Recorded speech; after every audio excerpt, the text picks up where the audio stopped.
Southern California, good afternoon, and welcome to another edition of the SoCal Supreme Sports Show. Today we have ourselves a jam-packed show as we have quite a bit to get into in terms of the world of Southern California sports, such as the Chargers narrowly escaping with the win over the Browns. How ugly was that game, and can they actually win in more convincing fashion over the Denver Broncos? And the Rams are just having so many problems as they took an L to the Dallas Cowboys. Is it time to panic, or can they get past the Carolina Panthers, who just fired Matt Rhule? Also, Wave FC has their playoff game as they play the Chicago Red Stars. Can they advance to the NWSL semifinals? How about the San Diego Padres getting past those big, bad, scary New York Mets as they face the Dodgers in the NLDS? It's 1-1 in terms of the series, but anything can happen as the Padres have come alive. Also, the Anaheim Ducks and the LA Kings kicked off this season. Did the Ducks fly away with the win? And did the Kings royally crown their opponents? All that and more here on the SoCal Supreme Sports Show. This is Teran Rodriguez bringing you another edition of the SoCal Supreme Sports Show here on IE Sports Radio, your direct feed for all that is sports.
And welcome one, welcome all to another edition of the SoCal Supreme Sports Show.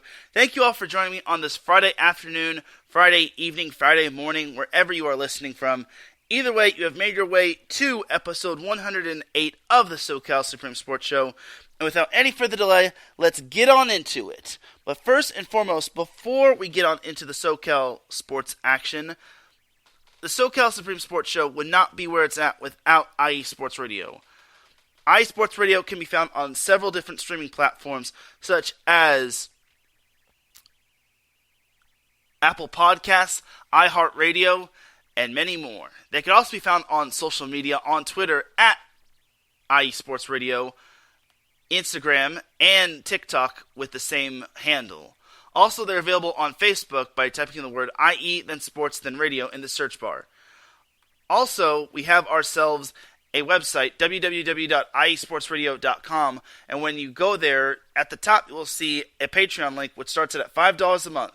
This will get you a shout out from all of our shows, including this one, and higher tiers include IE Sports Radio merchandise, access to IESRU, the podcasting university of IE Sports Radio, and you even have a chance to be featured on a segment of our flagship show, The Defining Moment with Larry B. Because for the past 8 years and counting, IE Sports Radio has been bringing you amazing content ranging from interviewing legendary athletes, coaches, and other authorized media personnel to building tailor-made shows dedicated to all sports and cities all across the country. All the while, we've been continuing to be by the fans and for the fans. And with your help, we are ready to take the next biggest step. Thank you, everyone, for all of your support and for making IE Sports Radio your direct feed for all that sports. Shout out to our Patreon supporters, Bay Area Raised Apparel, Marcus Losgreat, Key to the Gate, and a donor that wishes to remain anonymous. All right, let's get on into the Southern California sports action. As Mike Pat in the live chat room on Spreaker, he says, "Have a great show, buddy. I'm at work, so I won't be able to hear much, but I need the Chargers to own up to my season prediction." Well, it's kind of tough for the Chargers to own up to their your season prediction when they're so banged up. Remember, they don't have Joey Bosa.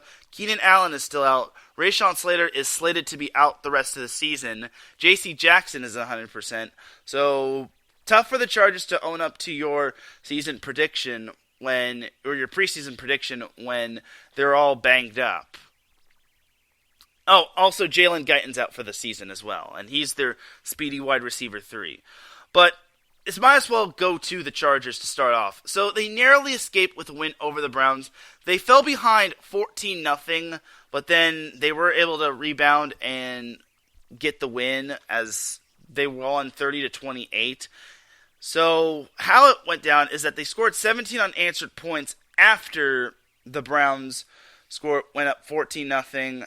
It was very narrow as both teams were not giving an inch from one another.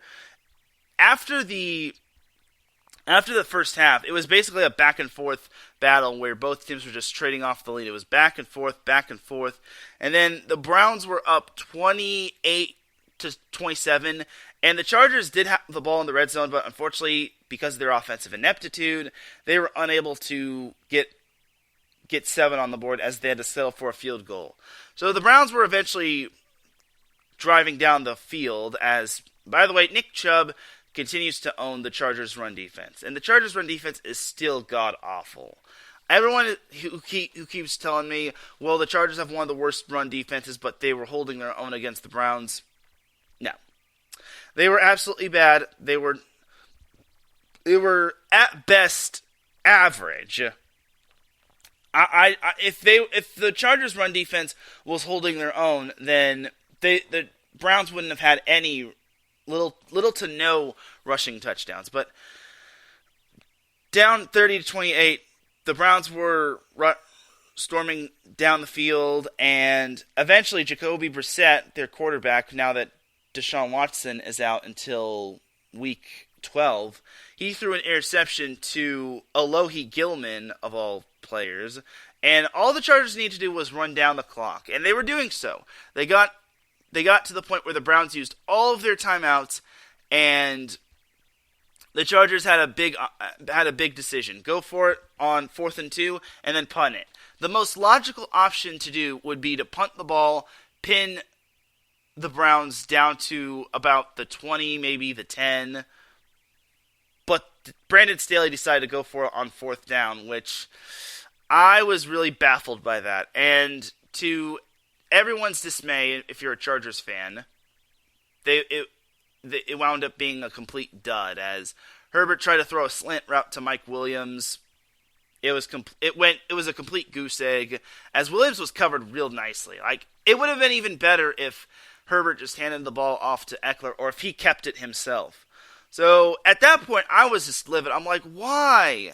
And the Browns were able to get some more yards. I think they got like 13 or more yards. Lost a few, and then they eventually took it down to like a few seconds to the point where they were able to kick the game-winning field goal. I'm surprised they left a little bit of time left for the Chargers. But either way, 20 seconds left, and they brought out Cade York, who hit the game-winning field goal against the Carolina Panthers. But to the Chargers fans' dismay, or to the Chargers fans' amusement, he missed the field goal, and I'm like, oh my god. And this game was just so wacky and wild. I have never seen an ending like that. And it's, the Browns were, I wouldn't say they were bad, but the Browns are just not where they want to be when they're out-chargering the Chargers. It really is something. It's just really mind-blowing, if you ask me. I just could not believe it. I'm like, wow. All this could have been avoided if the Chargers could have just pinned the Browns down. And I'm just going to say this. Jacoby Brissett was not going to take the Browns, 80 yards down. Could they have gotten in field goal range? Perhaps. But without the run game, I don't think the Browns would have been able to amount much. Outside of, screen passes, of course. But the Chargers narrowly escaped with the win, and Brandon Staley, he was so close to getting Dum-Dum of the Week, but luckily the Chargers were able to win, so good job to the Chargers. I am relieved they got the win just because that does keep them in the thick of everything in terms of the AFC West, as the Chiefs narrowly escaped with a win over the the Raiders. And then the Broncos had offensive ineptitude in their loss against the Indianapolis Colts. But back to the Chargers, The Chargers' next game is going to be on Monday in Monday Night Football against the Denver Broncos at SoFi. So here's where it gets interesting. The Broncos obviously have been underachieving. Russell Wilson has not been cooking, and honestly, it's been complete. The Broncos have not lived up to its expectations. And Nathaniel Hackett is looking like one of the more questionable hires for a team this season. So for the Chargers, in order for them to win, they have to plug up the run game. I know Melvin Gordon suffers from fumbleitis, but that doesn't mean he's not going to gash his former team. I really think that Melvin Gordon is eventually going to get it together.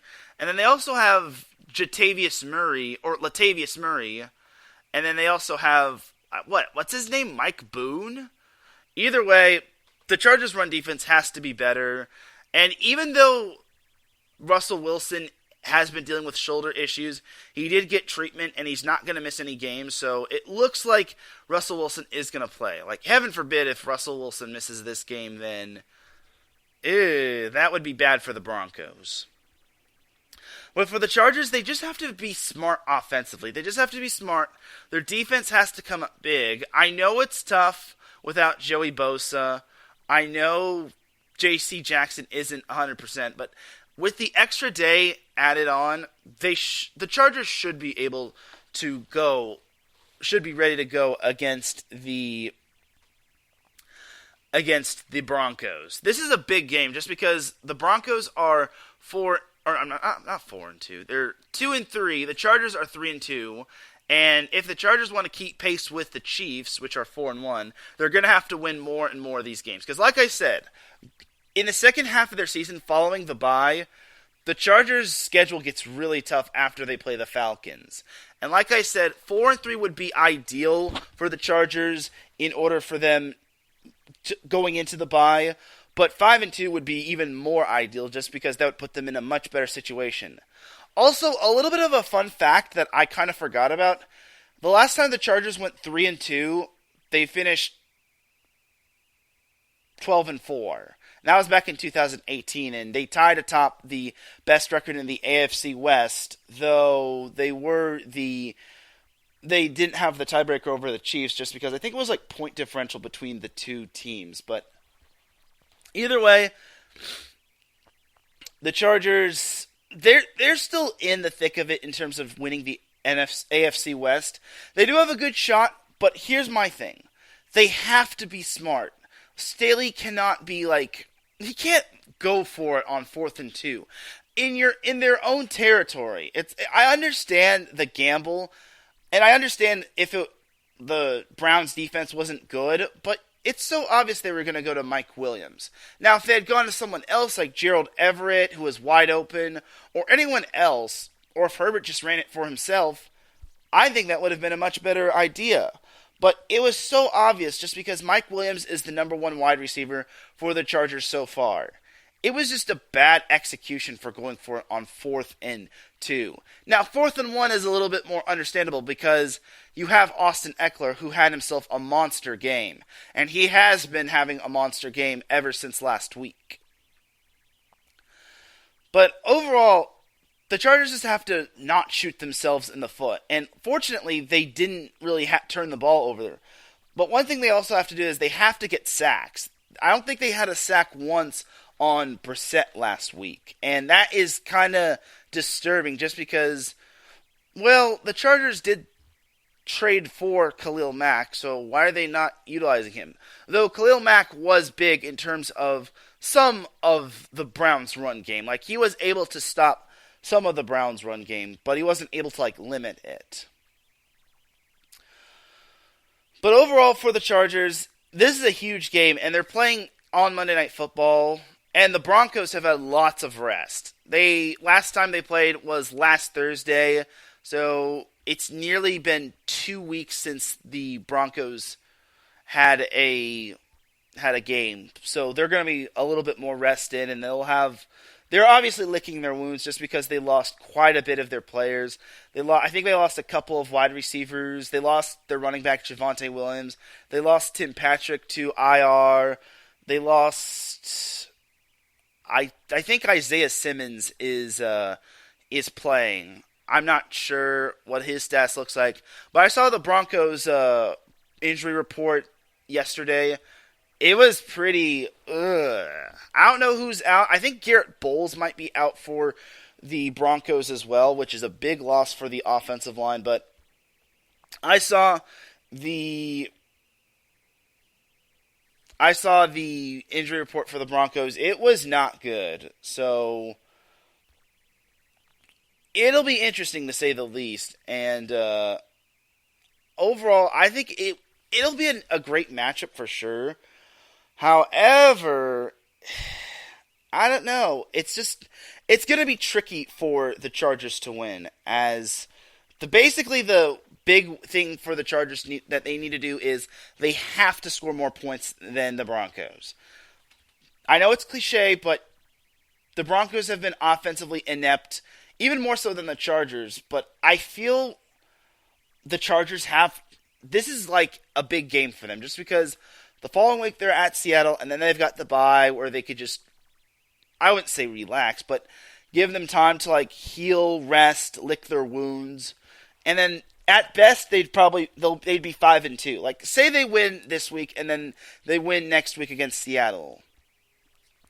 5-2 would put them in a much better situation, just because the Chiefs have some big time games. The Broncos would still be figuring it out, and then who knows what's going to happen with the Raiders. But I think the Raiders might be... the Raiders have their bye this week, but they've got some winnable games on the horizon. But back to the Broncos injury report. They had 2 DNPs yesterday, as Dalton Reisner and Josie Jewell did not practice. And then in terms of limited for the Broncos, Mike Boone, Jonathan Cooper, Melvin Gordon, Russell Wilson, Kawan Williams were kind of the leading, not the noteworthy suspects that were limited. And then full participants were Latavius Murray, Aaron Patrick, PJ Locke, and Baron Browning. For me, I think the Chargers, like I said, they have to shore up their run defense. They have to make sure Melvin Gordon and Latavius Murray and Mike Boone don't go off. They have to get to Russell Wilson early and often. I don't think Russell is as mobile as he was in the past, back when he was with Seattle. And then the big important thing is that the O-line has to protect Justin Herbert. This is going to be a very strong defense. It's got Patrick Surtain II. They've got Isaiah Simmons, Kareem Jackson. The list goes on and on. And overall, I think it's going to be a tough matchup. But I have the Chargers winning. What's a good score? I have them winning 24-14. Actually, no. That seems a little too modest. I think 28-21 sounds like a respectable score. I think the Chargers narrowly escape with the victory. I feel the defense finally pulls through, but I think that it's going to be a bumpy ride. I think it's going to have a lot of... this matchup could have some 3-and-outs. I think there could be some turnovers caused. The thing for the Chargers is they just got to limit their turnovers. They did a good job of doing that against the Browns. They even forced a crucial turnover in the late stages of the fourth quarter against the Browns, but their defense still leaves a lot to be desired. And I understand it's not easy without Joey Bosa, a vocal leader. However, they're so much better than what the defense actually shows, as they have some really good key pieces. Have a lot of good. What's the word? They have some good notable faces like Derwin James, Khalil Mack, Bryce Callahan, Michael Davis, Asante Samuel Jr. The list goes on and on. And yes, I gotta give it up to Alohi Gilman. I know I kind of give him a little bit of a tough time just because he was one of the more questionable picks from the Chargers draft a few years ago. But I think he's come along nicely. Though I would rather have Nasir Adderley at the safety position, or the free safety position opposite of Derwin James. And then also for the running game, get that going. I think, and I'm going to be eating my words here, Joshua Kelly has been great for the Chargers as of late. I think he has utilized the most of his ability in terms of the run game. And I feel if he continues to do this, I think he'll be the great running back, too, that the Chargers need. I understand that he had a rough couple of first years, obviously with fumbles, but I really think Joshua Kelly has gotten it together. And for all the times I've basically badmouthed him and I've said he can go fumble back to UCLA, I will gladly eat my crow if he continues to produce well in the run game. And I think Joshua Kelly is doing well. He just has to keep it up and not fumble, just because I think he has potential. He's definitely doing more than Sony Michel, and that's saying a lot just because the Chargers signed Michel to their team, and it's sad that he hasn't been able to do well in terms of the Chargers' run game. And then, obviously, their third or fourth round running back, Isaiah Spiller from Texas A&M, he hasn't even been active, so the fact that Joshua Kelly is making the most of his opportunity speaks to high volumes that he has improved, and I think he has gotten his swagger back. He just has to keep it up, though, and make sure he doesn't fumble in crucial situations. All right, that's enough for the Chargers. Jumping on over to the Rams. It's another rough day at the office for the LA Rams, the reigning Super Bowl champion. Well, it was not a fun game. They did lead against the Cowboys, but the Cowboys defense just overwhelmed them. And this was an alarming stat for the Rams, and I could not believe this stat. So, get this, everybody. The Los Angeles Rams this season have been outscored in the fourth quarter. Get this. Everybody, listen, guys. The Los Angeles Rams have been outscored in the fourth quarter 47-3 this entire season. Let me say that again. The Rams have been outscored 47-3 in the fourth quarter alone. Yeah, that's a little alarming if you ask me, considering this team, I don't know what's wrong with this team. I understand the offensive line. The offensive line is the biggest issue for them. Like, their O-line just continues to suffer some slings and arrows, and honestly, they just had their center go on IR due to a concussion.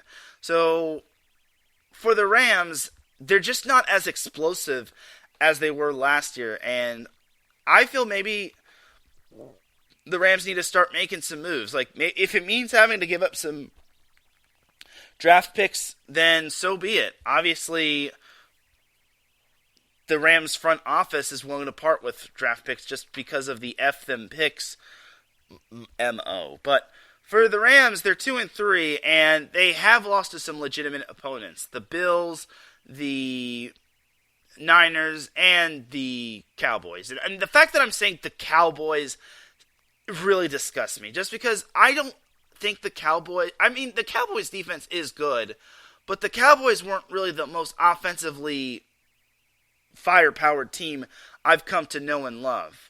I feel that the Rams could have easily won this game, but the defense was just swarming all over the place. Matt Stafford obviously wasn't himself. He fumbled the ball, which was scooped up for a touchdown. He threw an interception.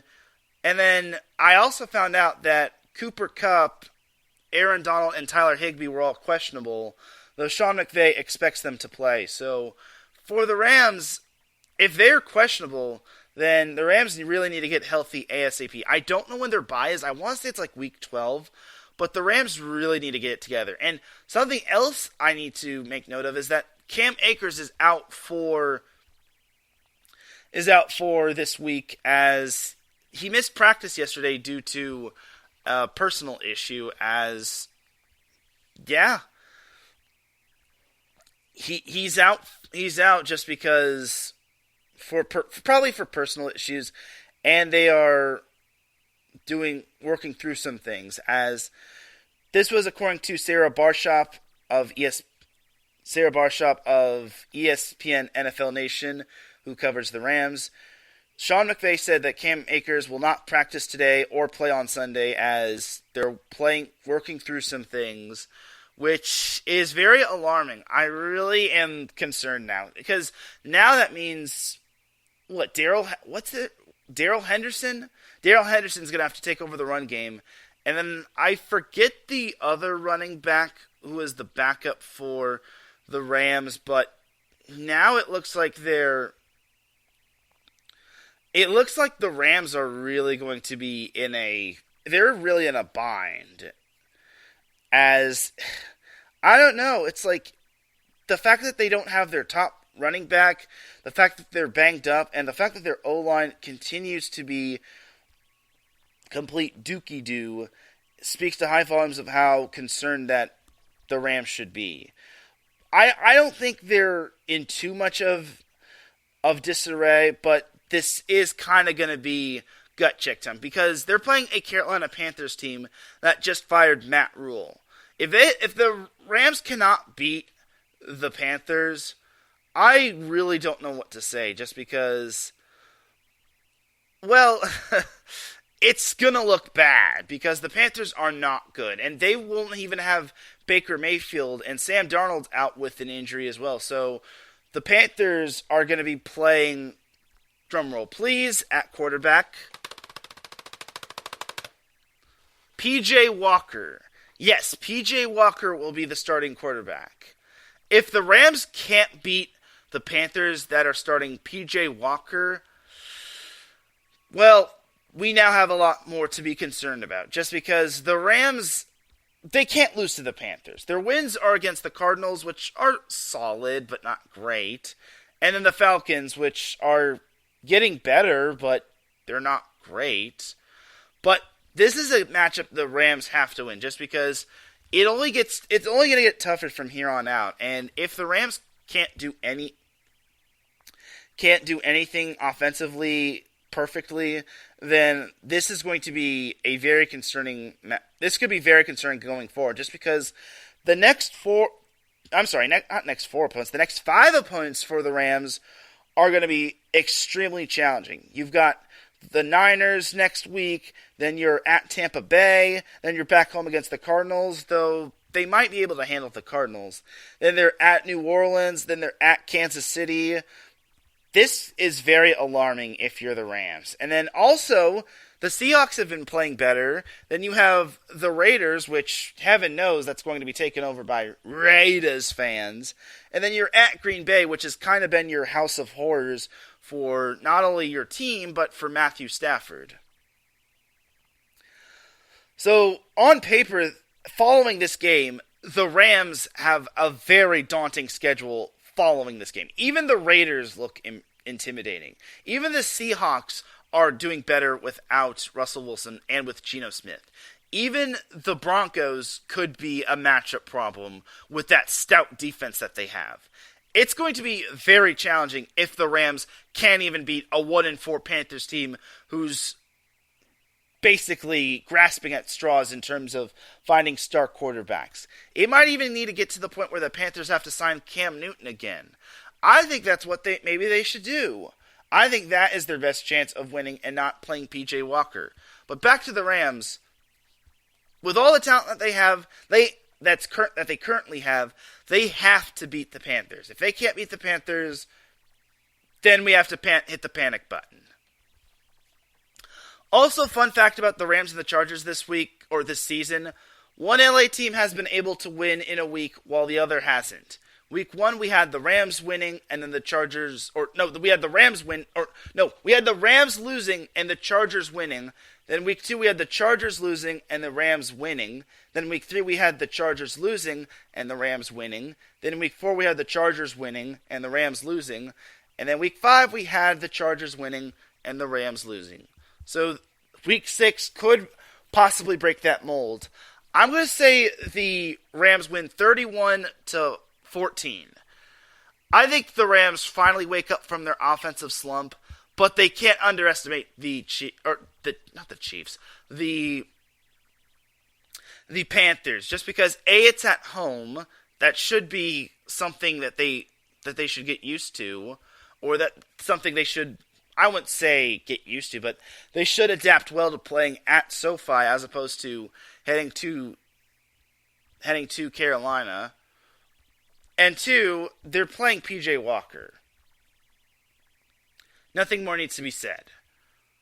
That being said, their key to winning is slowing down Christian McCaffrey and then making sure that PJ Walker is very uncomfortable and just getting to him early and often. But now that Matt Rule is gone, I feel that the Panthers will be more free to basically do smarter things. So that's going to do it for the Rams portion of the show. Jumping on over to college football, I've got more crow to eat as UCLA was able to get the win over Utah, and I predicted that Utah was going to win. So congratulations, UCLA. I'm eating more crow.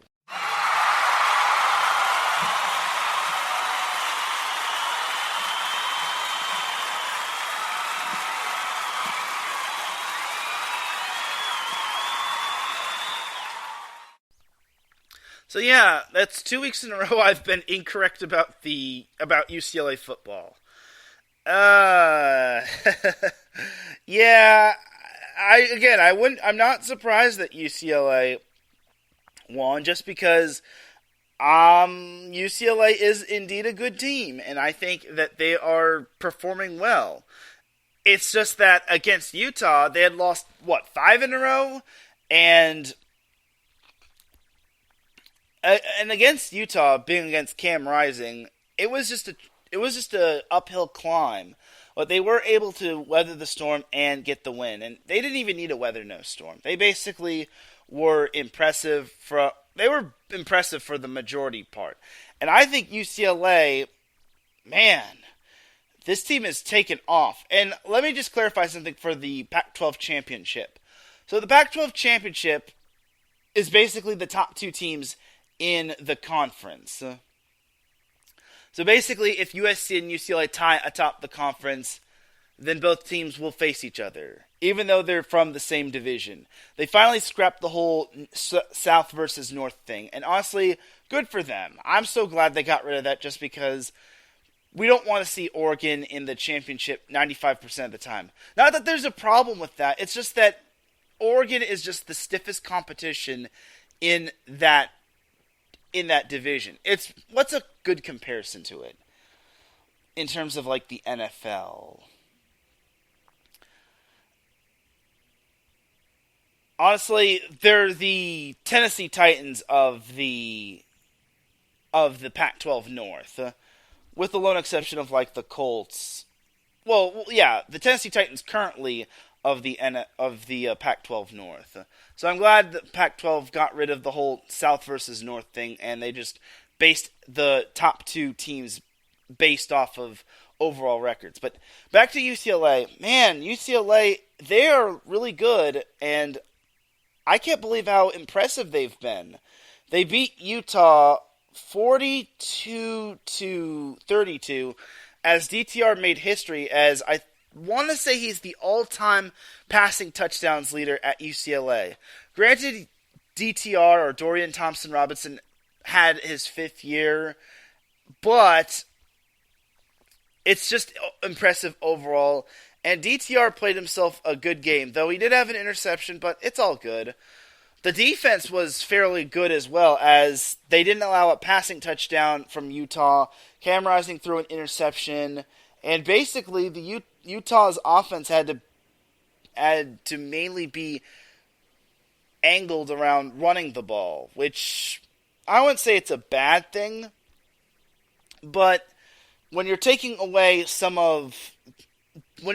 passing game from an offense and vice versa in terms of the run game, you're basically doing something right defensively. And honestly, this UCLA team has been turning heads, and they deserve the right to be ranked.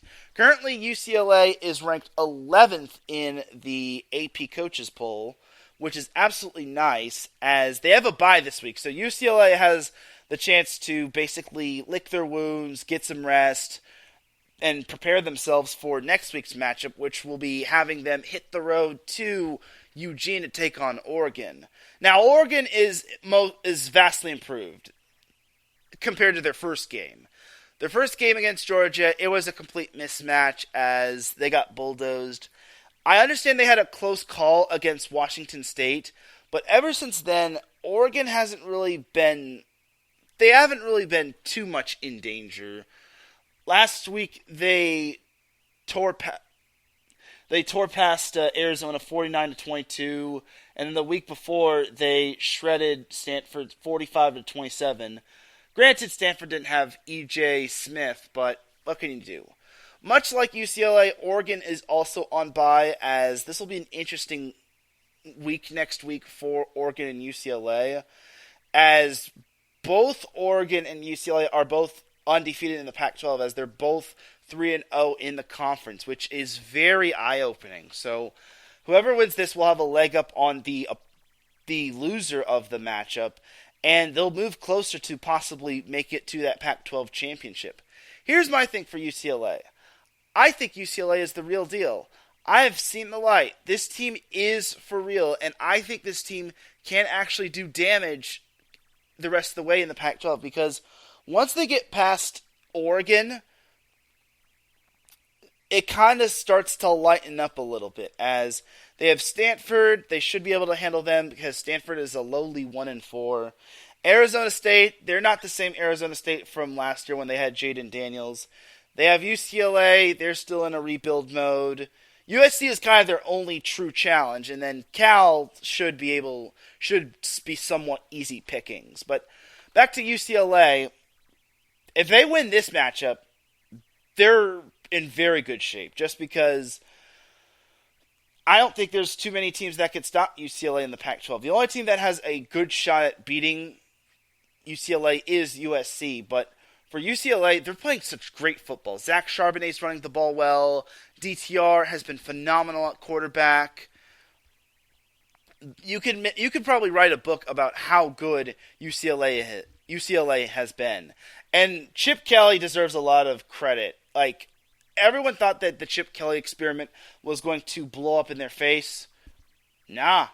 Wins over Washington, which was ranked fairly high at the time, as well as a very talented Utah team, which was probably one of the favorites to win the Pac-12. It really does speak high volumes of how good Chip Kelly has done with the program for UCLA. Also, need to mention this, UCLA is bowl eligible, so they'll be playing in a bowl game, as honestly, they earned it. So kudos to UCLA, and they'll probably be watching the competition and how it unfolds, and which team is still in the fray to win the Pac-12 and which team has basically taken a back seat. Now that I mentioned USC, this is a good segue to go into USC's matchup this week. Last week, USC defeated Washington State 30-14. The good thing about USC is, despite them only winning by 16, they covered. What? Good teams cover, great teams cover, good teams win. Anyway, so for USC, it was not an easy matchup to beat Washington State, as Washington State actually led 14-10 at one point. It was in the second quarter, but then USC had the hot hand of Travis Dye, Norco's finest, as Travis Dye had 149 rushing yards, 1 touchdown, and he had 28 carries. He really performed well. One thing that USC has to do better is their run defense, coincidentally, as Washington State's Jalen Jenkins had himself a monster game. He had 130 rushing yards on 13 carries. Basically, that's 10 yards per carry. And this dude's only a freshman. So, if USC is going to struggle in the run game against a freshman, they're going to struggle with other big running backs such as Zach Charbonnet and other running backs, as well as Cam Rising, who is a good mobile quarterback. But I was impressed that USC got the win. It was an ugly win, but they did get to Washington State quarterback Cameron Ward early and often. He only had 2 touchdowns on the day, 172 passing yards, which isn't bad. I think USC could be better just because they Caleb Williams was good, but he wasn't great. Like Travis Dye, if I had to pick player of the game, it would definitely be Travis Dye. Maybe some of the USC defense. Like the USC defense was good, but it could have been a little bit more cleaner. Obviously, they pitched a shutout in the second half, and you can't really ask for too much when it comes to that little scenario, but I think USC could be a little bit better. I think USC can be slightly better when it comes to possibly, finishing off their opponents or winning convincingly. Don't get me wrong, Washington State is a good team. Their only 2 losses were against Oregon and to USC. But I think USC could have won a little bit more convincingly. However, holding their opponent to 14 points while scoring 30, it's not bad. Granted, they did only have a 3-point halftime lead, but in the second half, they really kicked it into overdrive as USC basically shut out Washington State, and they got out of there for the most part. Though I would like to see the second running back for USC get more carries, as Travis Dye can't just do it alone, as it's not Rayleigh Brown, it was someone else. Like, I'm blanking on the second USC running back. It wasn't Rayleigh Brown. Like, obviously, Rayleigh Brown is talented just because he comes from the football factory of modern day, but there was another running back. Austin Jones, that's his name. Austin Jones. I would like to see USC get Austin Jones more involved. I think Austin Jones would be a good running back too. But if they want to get Rayleigh Brown involved, so be it. Have him challenge Austin Jones for the running back 2 opportunity and try to help. Either one of those running backs need to help try to get Travis Dye a little bit of load taken off of. Though USC, it's tough. Lincoln Riley said it best. It's tough to slow down the hot hand, or it's tough to go away from the hot hand, as Travis Dye was just basically torching that Washington State run defense. And it was very impressive, and I can't really ask for more. And I'm so happy USC has Travis Dye as their running back, or their running back 1. I think Travis Dye is going to do wonders for whoever drafts him in the NFL. I really think that Travis Dye has a future in the NFL, and I really think that it's going to be a fun future for Travis Dye if he wants to pursue going pro. So this week, USC is at Utah, and this is their biggest challenge. This is the biggest challenge of USC for USC so far. They're going at Salt Lake City to play Utah. And Utah, it's a whole different ball game. Higher altitude, raucous crowd. Basically, it's going to be, not raucous, but spirited crowd. I got to stop using the word raucous. It's a little bit of an extreme word to use. It's spirited crowd. So, for USC, it's basically going up to Oregon State again, except Utah's going to be a much bigger challenge. If USC does win, they're in good shape going forward. The rest of the way, until they reach UCLA, they should have no problems. After they play, Utah, they have Arizona, which they should be able to handle unless they have another game like they did 1 or 2 years ago. They have Cal, which, playing at the Coliseum, they should be able to handle Cal. This isn't going to be like last year. And then Colorado, which is probably the worst team in not only the Pac-12, but in college football, they're winless. And you also have to remember, USC has owned Colorado in the past. They have not lost to Colorado in its team's history, so I've heard. And if it wasn't the team's history, it was basically when Colorado was in the Pac-12. But overall, if USC plays their cards right, then their last matchup against UCLA in terms of Pac-12 play could be quite the big one. And it could be a preview for the Pac-12 championship. So overall, for USC, they would be in such a great position. And UCLA did a great job of picking apart Utah. But here's the thing. Utah obviously looks like a much more different team playing on the road as opposed to playing at Utah. Now, playing at Utah, again, higher altitude, much different aspect of the game, and lots of spirited fans. Utah, I know, has some very loud fans. Some of them can be a little nasty, but overall, I really think that USC has a good shot at this. I really think it's not going to be easy, and they're going to have to grind it out. Looking at the betting line for USC, Utah is actually a 3.5-point favorite. Now, I understand how good Utah is. Cam Rising is phenomenal. But if they could get to Cam Rising early and often, and if they could take away the passing game like UCLA did, all they need to do is just shore up the run defense. But here's my thing. The run defense really has to be well. They've been gashed through heaven and back when it comes to opposing teams' run games, whether it was Stanford, whether it was Washington State, the list goes on and on. Their run defense has to be good. It has to be up to a T. If they don't do well in terms of run defense, then it could be a little bit of a rough ride. But I have USC winning this one. I think it's going to be another high-scoring affair. So I have USC winning. What's a good score?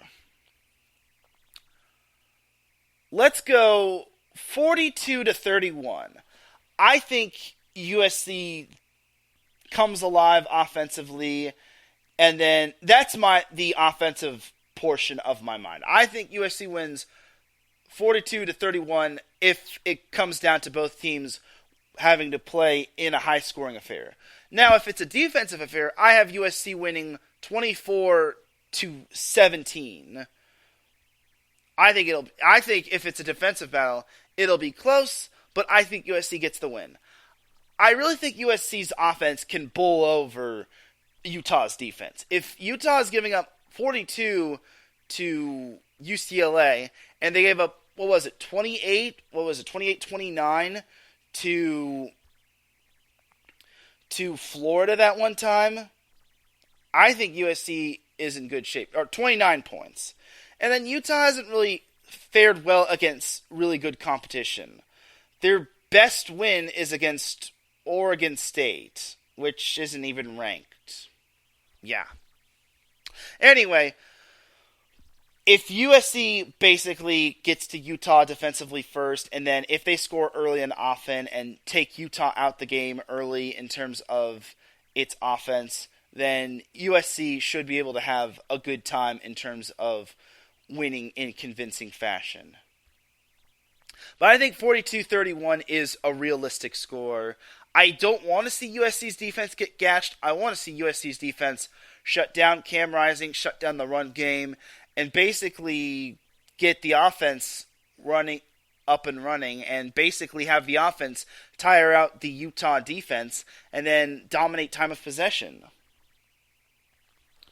So that is pretty much that for USC.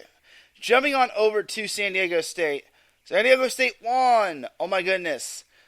They beat Hawaii 16-14, as I was not too far off with my prediction. I said San Diego State was going to win 17-14. Fortunately for San Diego State, they actually did something I never thought they would do.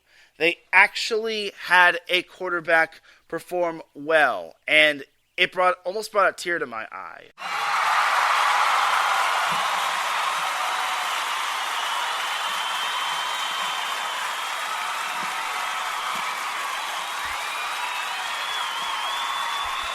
Okay, it's not that great, but San Diego State did have a quarterback performing well, and believe it or not, the passing game was much better than the run game, which is a miracle if you ask me. Though they did have a rushing touchdown from Jordan Bird, I'm sorry, it was a passing touchdown, as Jordan Bird caught the pass from Jalen Maiden, and yeah, Jalen Maiden was their quarterback. That was basically the quarterback that led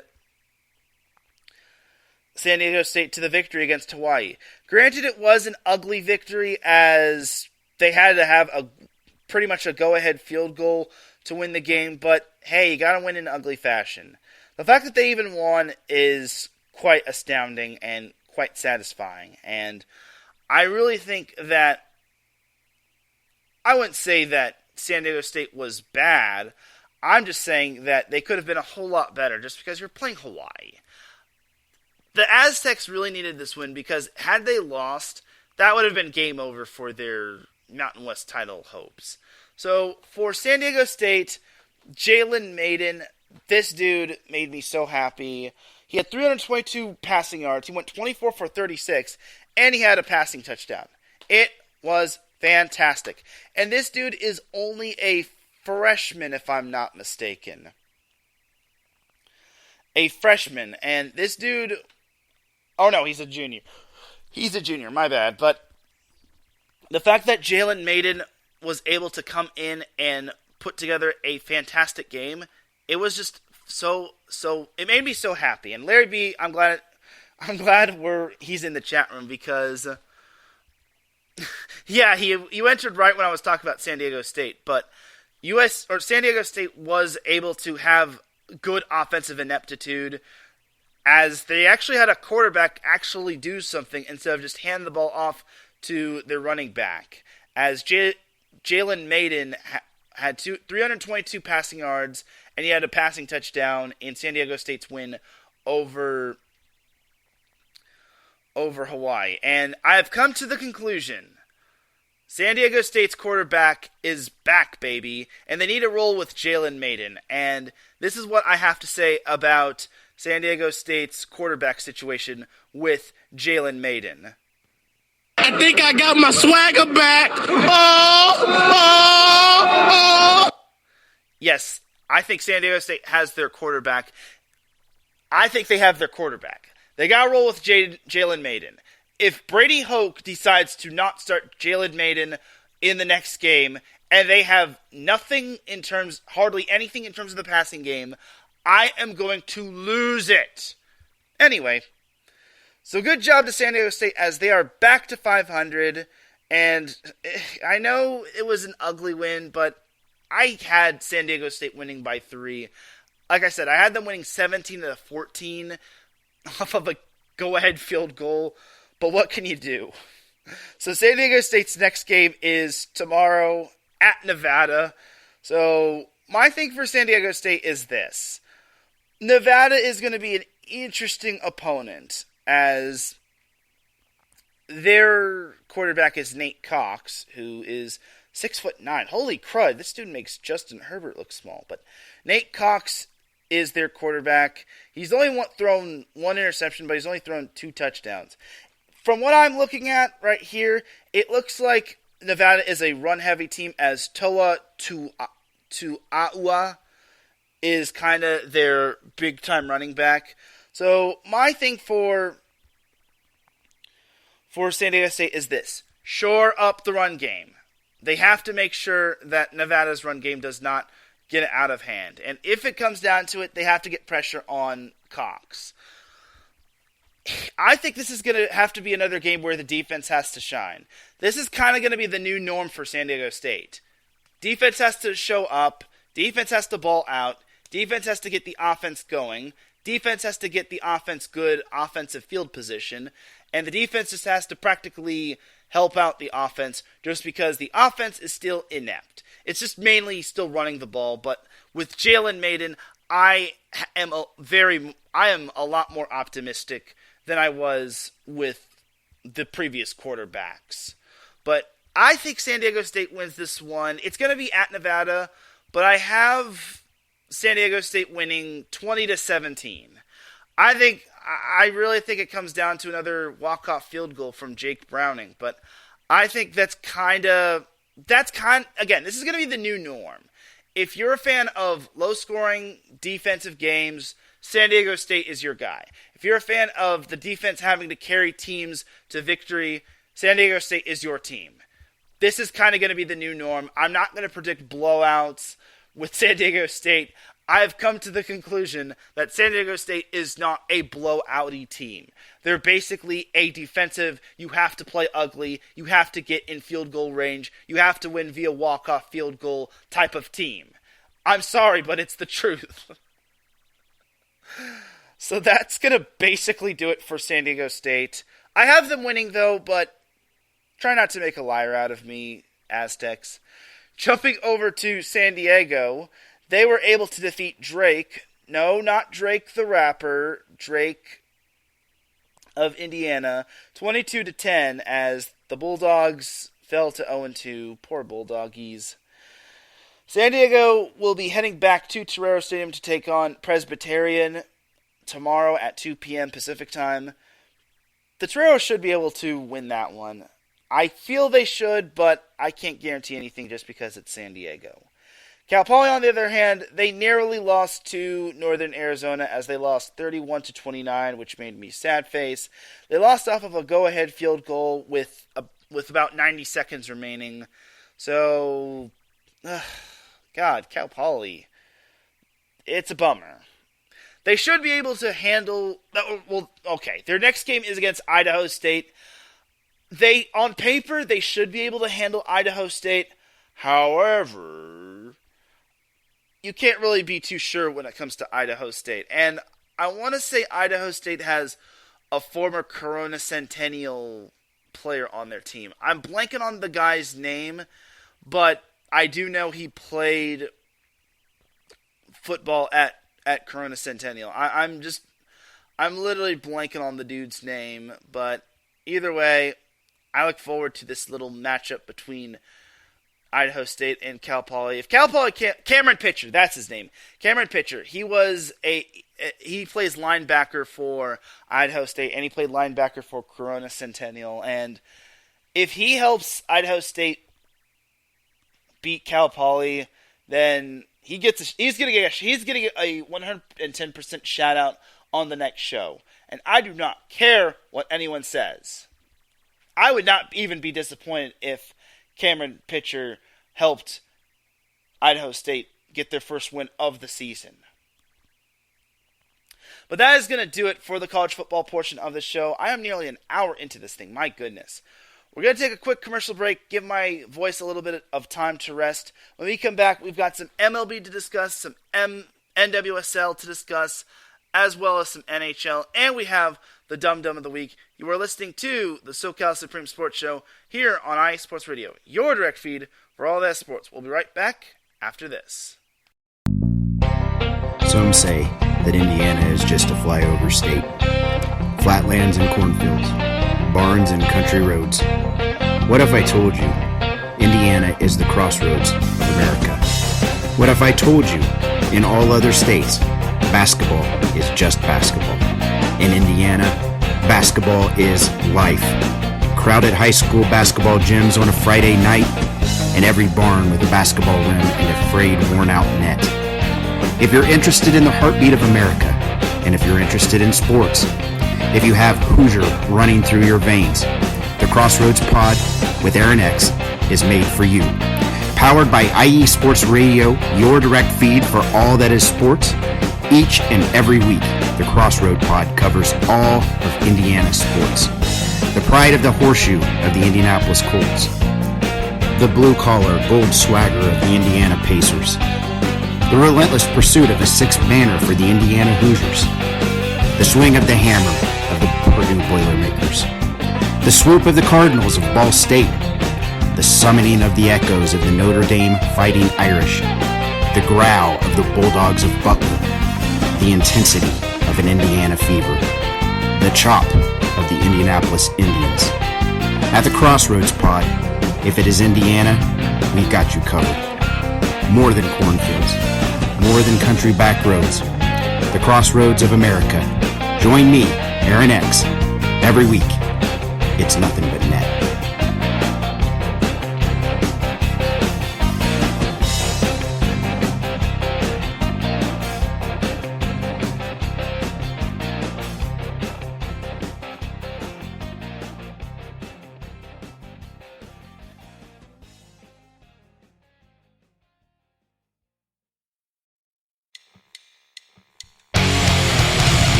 love college football? And do you want to hear a college football show dedicated to all that is college football, including junior college, and the CCCAA, and the NJCAA, the NAIA, and the NCAA, including Division III, Division II, Division I AA in the FCS, and Division I Single A in the FBS? Well then look no further. Join myself, Larry B., and my colleagues, Mr. H-Town Blake Henley, and Mr. Christian Espinoza each week during the college football season for the latest in college football on 3 and Out College Edition right here on IE Sports Radio, your direct feed for all that is sports.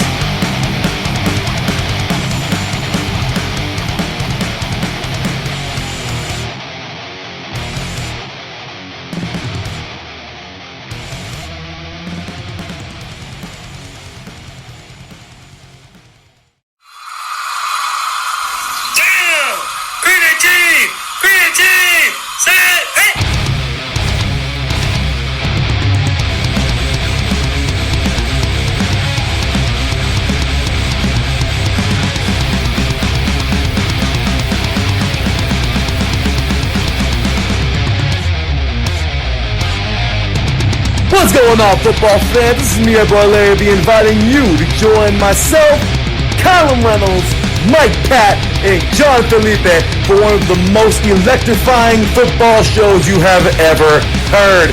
3 and Out, right here at IE Sports Radio.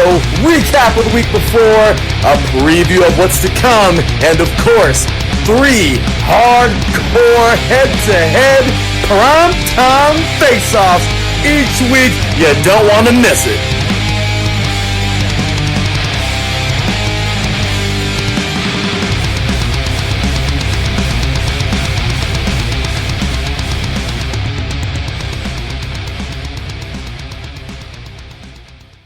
Back with segment number 2 of the SoCal Supreme Sports Show here on IE Sports Radio, your direct feed for all that sports. Definitely do check out all of our amazing shows on IE Sports Radio, such as the Crossroads Pod with Aaron X.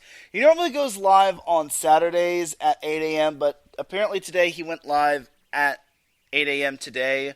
We'll see if, I don't think that's permanent, but we'll see what happens. And I definitely check out 3 and Out College Edition with myself and Larry B., which will be every Saturday at 7 a.m., which is tomorrow. So definitely check that out. And then 3 and Out is back with its primetime face-offs. The man, the myth, the legend, Larry B. is about to bring us some fiery primetime face-offs, as well as some amazing NFL content. So, and also IE Sports Radio is getting a major revamp. Definitely do check it out. Once again, www.iesportsradio.com. Check out the website. Check out all of our bios that are on the website. And definitely check out our Patreon link, which starts at $5 a month. It'll get you a shout from all of our shows, including this one, as well as IE Sports Radio merchandise, IASRU, which you'll have easy access to, the Podcasting University, and even a chance to be featured on a segment of the flagship show, The Defining Moment with Larry B. Once again, www.iesportsradio.com, Patreon link at the top, $5 a month. And then higher tiers get you clothing from IE Sports Radio, access to IESRU, the Podcasting University, and all sorts of other benefits, which would include a segment of The Defining Moment with Larry B., which is awesome sauce. Let's get on into segment number 2 of the SoCal Supreme Sports Show. So let's jump on over to some MLB talk. So the Padres were able to escape the clutches of the New York Mets as they won in the wild card series 2-1, as the first game it went the Padres' way. They won 7-1. It was quite the incredible sight to see, as basically it was over by the 5th inning, as Max Scherzer had himself a god-awful game, while Yu Darvish had himself a god-great game. The second game could have gone a little bit better, but unfortunately the Mets beat the Padres 7-3. They were in the thick of it for the most part until the bottom of the 5th inning, where the Mets suddenly found some separation. And then the bottom of the 7th inning was basically where it all went to high heaven. And then the Padres were able to shut out the Mets in the decisive Game 3, winning 6-0. They also only one hit the New York Mets. It was just amazing as Padres pitcher Joe Musgrove had himself a phenomenal game. He was able to get the win. He had 5 strikeouts. There was only 1 walk, and there was only 1 hit overall. So the Padres advanced to the NLDS where they play the Dodgers. So in Game 1, the Dodgers beat the Padres 5-3. The Padres did just enough to win. The Dodgers did just enough to win as the Dodgers got hot early in the game. But after the 3rd inning, the bats went silent. But they fortunately were able to do enough to beat the Padres. But then in the 2nd game, the Padres kind of returned the favor as they won 5-3. As the Dodgers' bats just went quiet after the 3rd inning, and not even the rally goose or rally duck or rally whatever that thing was able to save the Dodgers. So, yeah, if the Dodgers can't earn any more runs following the 3rd inning, then they're all but screwed against the Padres. Because now the series shifts on over to San Diego as the 2 teams play today at 5:37, and then tomorrow the 2 teams play at 6:37, and then if a Game 5 is necessary, the series will shift back to the Chavez Ravine, as the Dodgers would play the Padres with the time to be determined on FS1. But until then, we don't know what to expect from these 2 teams. I feel this is going to be I would probably say this could be a little bit of a postseason rivalry. I wouldn't say this is going to be a full-on rivalry, but now we're getting the big-time Padres. And you gotta remember, this is a great Padres team without Fernando Tatis Jr., with a somewhat underachieving Juan Soto, and they're getting the best out of all their players, such as Manny Machado. Pierre Moss in the chat room chimes in. He says, could the Padres actually take the Dodgers all the way to Game 5? I think it's doable. I really think it's doable. You saw what the Dodgers did to the Giants last year. It was incredible from a Dodgers standpoint. But I really think it can go to 5. If I didn't make a prediction, but I would have probably said like Dodgers in 5, just because I want to give the Padres some sort of sympathy. But as I've said in the past, if the Dodgers and Padres met in the NLDS, then it would be the worst thing. It would be the best thing and worst thing for SoCal. It would be the best thing because the NLCS, the National League Championship, would guarantee themselves a team from Southern California in that game. But it would be the worst thing just because one team from Southern California would have to go bye-bye. And I really just don't... Okay, I'll save that for later, but overall, I really think the Padres they're definitely capable of pushing the Dodgers to a Game 5, but if the Dodgers are this inept when it comes to hitting the ball, then I fear that the Dodgers might not have enough in the tank for the Padres. But I think they'll eventually get together. They face Yu Darvish tonight, and fortunately for them, I forget his first name, but Graterol is not with the team, which is absolutely good. So for the Dodgers, they are going to be playing at Petco Park, but it's going to be tough. If they lose tonight, then this series might be over. But I won't go that far. But it will be very bad if the Dodgers lose tonight. And now I remember what I was about to say. The Dodgers, when it comes to the Dodgers in the postseason, it's basically anyone but the Dodgers season, unless you're a Dodgers fan. If you saw one of my posts on Twitter where I used the Bugs Bunny meme where it says, "I wish all my Dodgers haters a pleasant evening."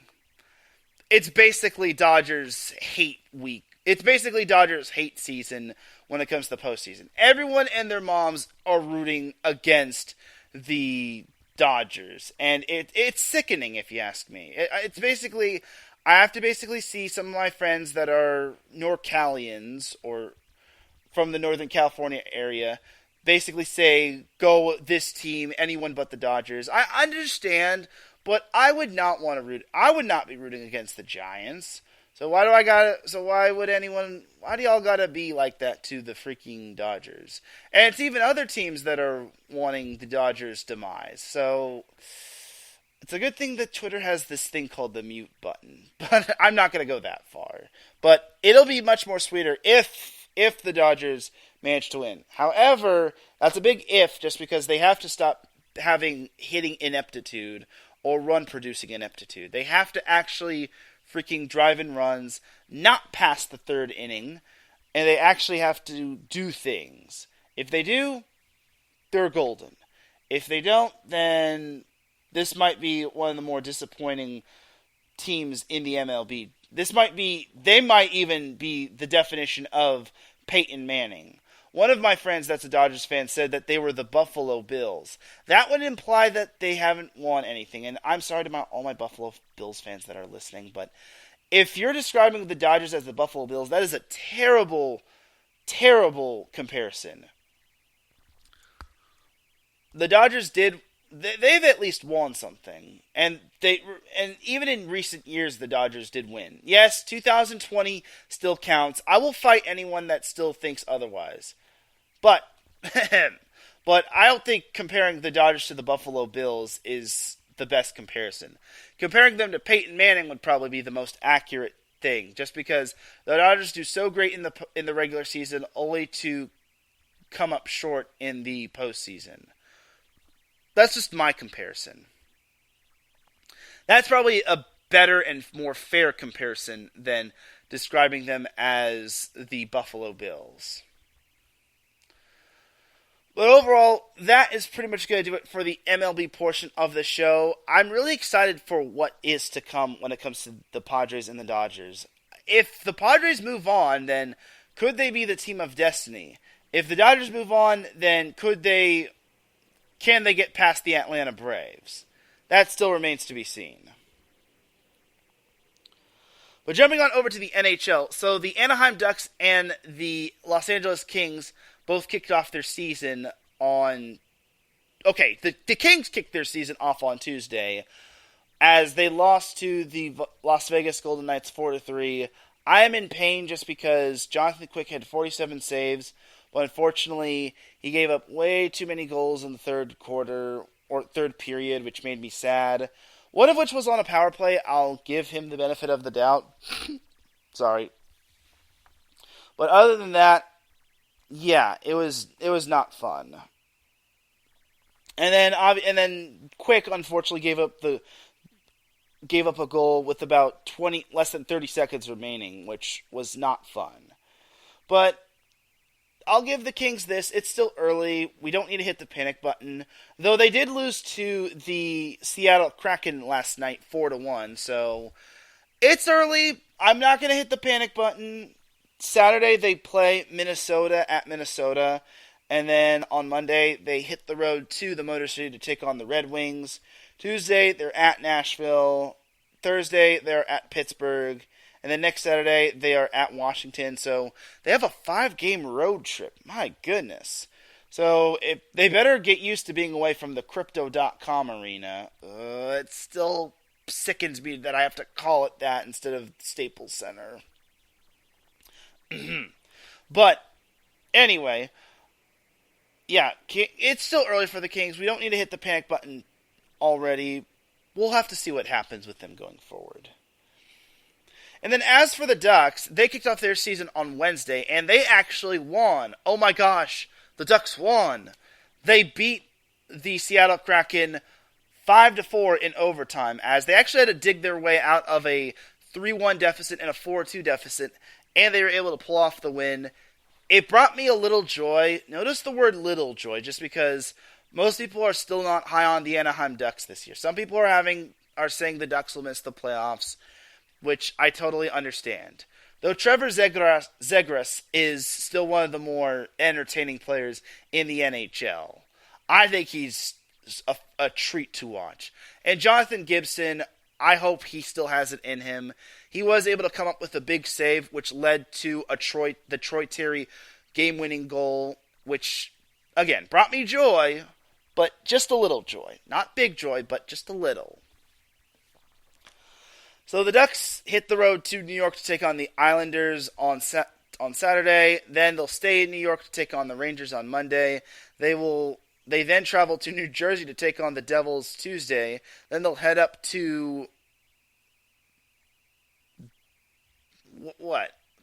so-called Title Town to take on the Bruins. And then the following Sunday, they are at Detroit. They won't be back at the Honda Center. I was almost going to call it Arrowhead Pond, but they won't be back at the Honda Center until they play the Tampa Bay Lightning on Wednesday, October 26th.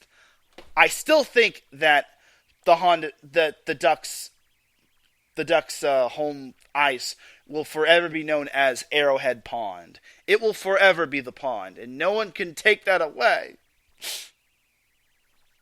Anyway, that's going to basically do it for the Anaheim Ducks portion of the show. That'll basically do it for the NLS portion of the show. Jumping on over to the NWSL. So, as you all know, the Angel City FC is sadly out of the postseason. Their season is over because Wave FC did not do them any favors, and also Angel City lost to the Chicago Red Stars. The one team that is still in the postseason is the San Diego Wave FC, as they host the Chicago Red Stars on Sunday at 7 p.m. at Snapdragon Stadium. It's not going to be at Torero Stadium. It's going to be at Snapdragon Stadium, which is basically the San Diego State Aztecs' new home for like soccer and football, and I think lacrosse as well. Anyway, so as we all know, San Diego finished third in the NWSL standings. They finished I wouldn't say a distant second from Portland, but a somewhat distant second from Portland, as they actually tied with Houston in terms of records and points. It's just that Wave FC had the better goal differential, which is quite fortuitous. Same with Kansas City, the Kansas City Current. They actually tied with Houston and Kansas City for the 3 spot. It's just that their goal differential was better. So, once again, that was a fortuitous situation for San Diego Wave FC, as they play Chicago, which just beat Angel City. So a win for San Diego would give them a spot in the semifinals against Portland, which could be interesting just because they have not lost to the Thorns. Or have they lost to the Thorns? I feel they have not lost. They haven't lost to the Thorns this season, because I remember the rematch between those two. They actually won the second matchup 2-0, and then the first matchup against Portland, well, let's just say no VAR really hurt them, and we're not going to bring that up. We're not going to bring that up. I'm not going to bring up the fact that there was no instant replay, no VAR, and nothing to confirm that that goal that was scored in the 21st minute was not counted. Anyway, so San Diego Wave FC plays Chicago. I'm very fascinated to see how this one goes. Chicago just barely snuck into the playoffs. The last time these two teams played, San Diego won 1-0 over Chicago, which could have gone either way. It's actually the only meeting between these two teams. And I'm not going to count group stage play, as both these teams... Oh, I'm sorry. This will be the third meeting this season between San Diego and Chicago. The first meeting, San Diego won against Chicago 2-1, and the most recent meeting, San Diego beat Chicago 1-0. So this time around, San Diego will be playing at Snapdragon Stadium. It'll be at home, which is a good luxury for San Diego to have. They don't have to travel, and they don't have to really deal with any weather currents unless, of course, we get another lightning storm, or thunder or lightning storm for that matter, like we did on Tuesday, or we get rain on Sunday. But I don't think it's gonna rain on Sunday, and hopefully it doesn't, because ain't nobody got time for dealing with weather. I actually will check the weather report when it comes to San Diego to see what... Wait, there's a San Diego in Texas? What? That's crazy. Okay, so Sunday, the high is supposed to be 70, while the low is supposed to be 65. There is supposed to be some partial sun, but it doesn't look like there's supposed to be any rain, which is a good thing, just because, again, they don't need to deal with any rain. But I do want to see Wave FC in the semifinals of the NWSL Cup. I want to see them get that rematch with Portland. I think it'll be a nice little third time's the charm matchup. This matchup against against Chicago is going to be a nice little third time's the charm matchup. Though they can't underestimate Chicago. Chicago, obviously, they worked really hard to get to the postseason, and the fact that they needed the last day to win to basically go their way. And they also needed, they needed Wave FC to either tie or win. The fact that that also happened speaks to high volumes of how resilient, Chicago is. And Chicago at the time was amongst the top teams in the NWSL in terms of the standings, but then they kind of fell off because every other team was basically rising to power. But I really like San Diego's chances. It's just that they're just going to have to play consistent just because now it's win or go home time. And if they are able to come up big, then awesome sauce. But if not, then I will be sad because I want to see San Diego at least try to win a pro championship in terms of a sport. And there's actually another San Diego team that is... that has another pro San Diego, another pro sports team from San Diego. As it's actually, I want to say it's like, what is it? It's from the USL. I'm trying to find the post here.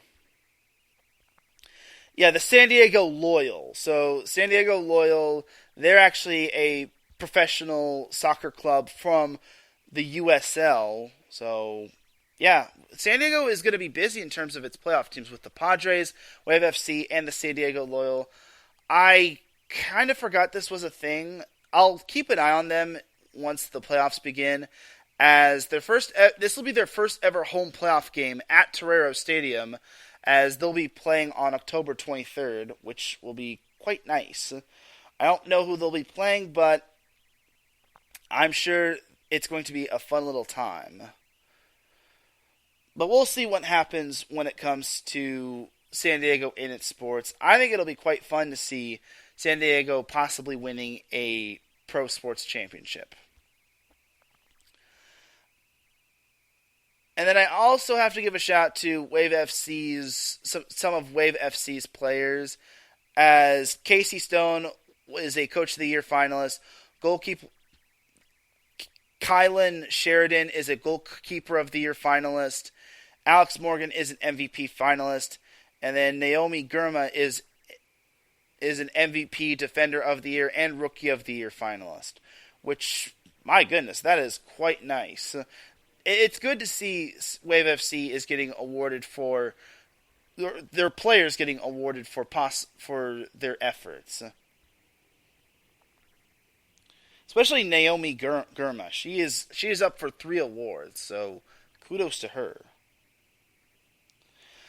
So that's basically going to do it for the NWSL portion of the show. I want to say the MLS playoffs don't start for another week or so, but it is. Let's check out the MLS playoff central, as both teams are in the postseason, as LAFC and the LA Galaxy are in. And I am mistaken. The Galaxy are playing in the playoffs this weekend, as the Galaxy play Nashville at noon tomorrow.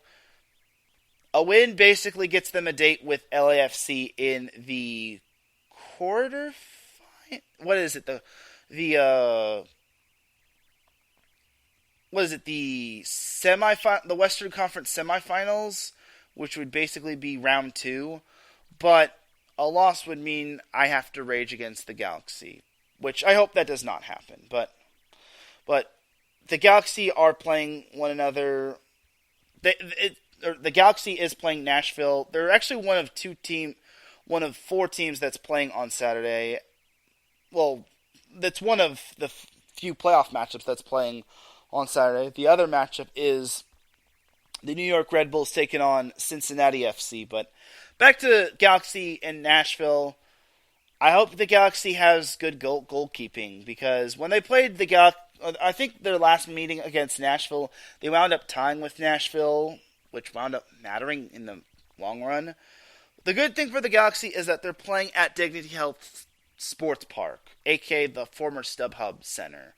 So for the Galaxy, they're just going to have to goaltend really well, and their goaltending is what truly will matter the most. If they goaltend well, they're in good shape.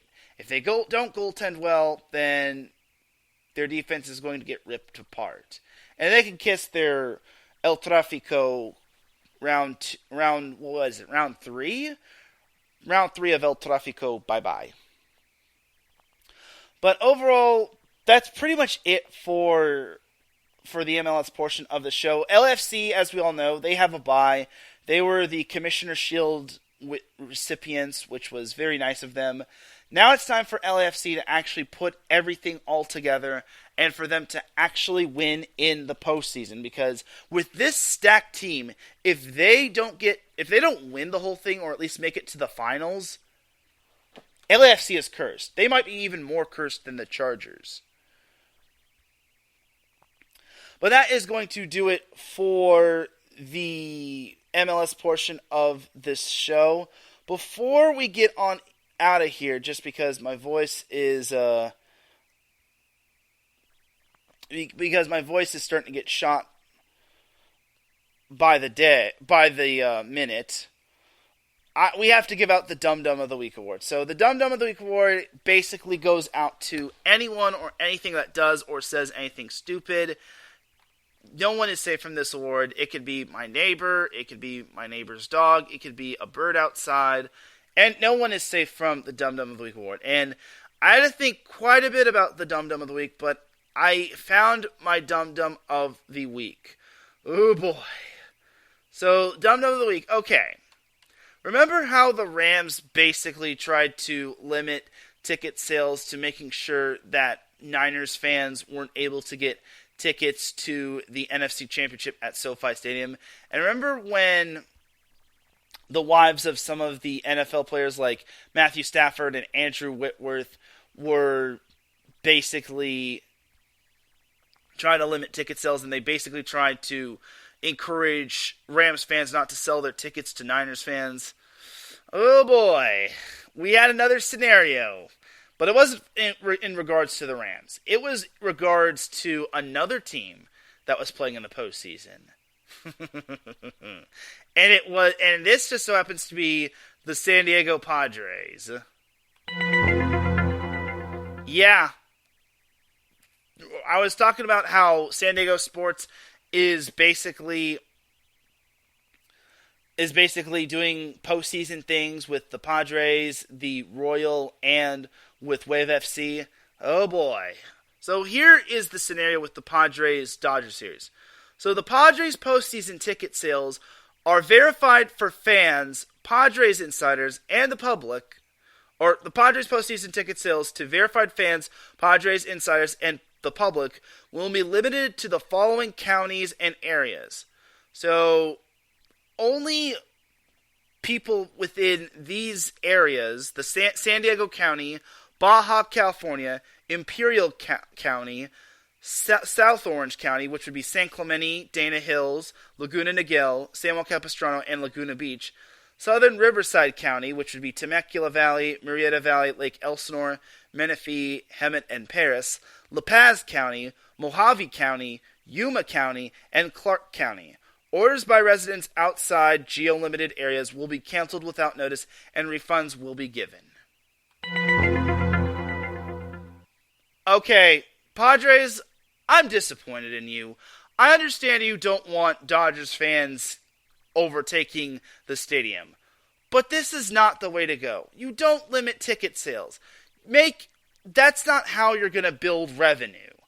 I understand. I totally get it. You want Padres Stadium or Petco Park to be filled with 90 more Padres fans than Dodgers fans. But this ain't it. If you're limiting ticket sales to Dodgers fans that have been waiting quite a bit for a team like this, a historic team like this, then you're not part of the solution. You're mainly part of the problem.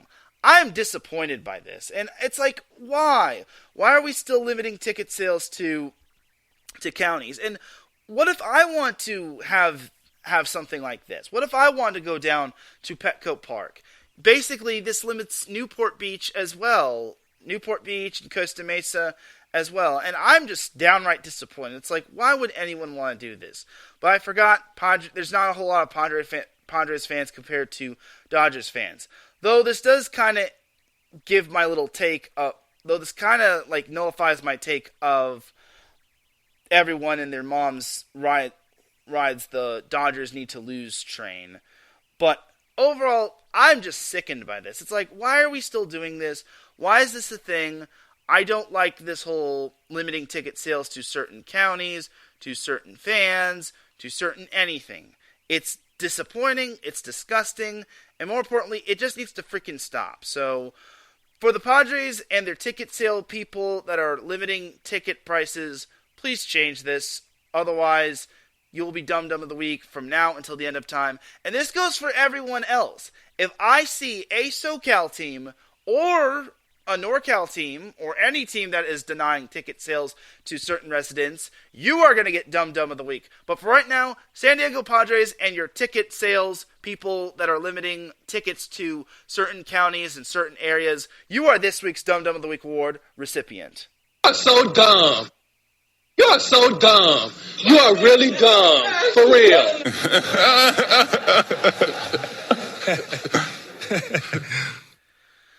And that, my friends, is all she wrote. I'm getting really sick and tired of these people. Like, what does San Diego have against the Padres? Or, I'm sorry, what does San Diego have against the Dodgers? I understand you want more fans at your stadium, but if the Chargers did something like this, they would have no one at the game. Or, except for, like, their season ticket holders. But, either way, I'm disappointed to say the least, Padres. This kind of makes me not want to see the Padres move on to the NLCS, but they're SoCal. I gotta hope for them. But, on that note, that is going to do it for this week's show. I hope you all enjoy. It's time that I get on out of here. Because my voice is dying and I need a lot of H2O. You dig? Thank you everyone for tuning in to the SoCal Supreme Sports Show. I really hope you all enjoyed. If you listen live, I appreciate you. If you listen on the playback, I appreciate you. If you listen at work, I appreciate you. If you listen in the wee hours of the morning, I appreciate you. If you listen at any time, any place, anywhere, I appreciate you. Shout out to the chat room, Larry B., Pierre Moss, Mike Pat, and Patty Bax who was listening. I really do appreciate you all tuning in live. Next week is going to be interesting. Next Friday I have something to attend at noon. So either the SoCal Supreme Sports Show will move to Thursday at noon, or there just won't be a show. I think it's going to be the former of the two, as I definitely want to keep the show going just because Dodgers and Padres are going to be in the NLCS, or Dodgers or Padres are going to be in the NLCS at that point. And then the Lakers and Clippers season kicks off soon. And then I also got to recap the Rams and the Chargers. But until then, you all have yourself a great rest of the weekend. Be safe, be smart, don't be Dum Dum of the Week. And I will see you Monday for Set Point. Peace!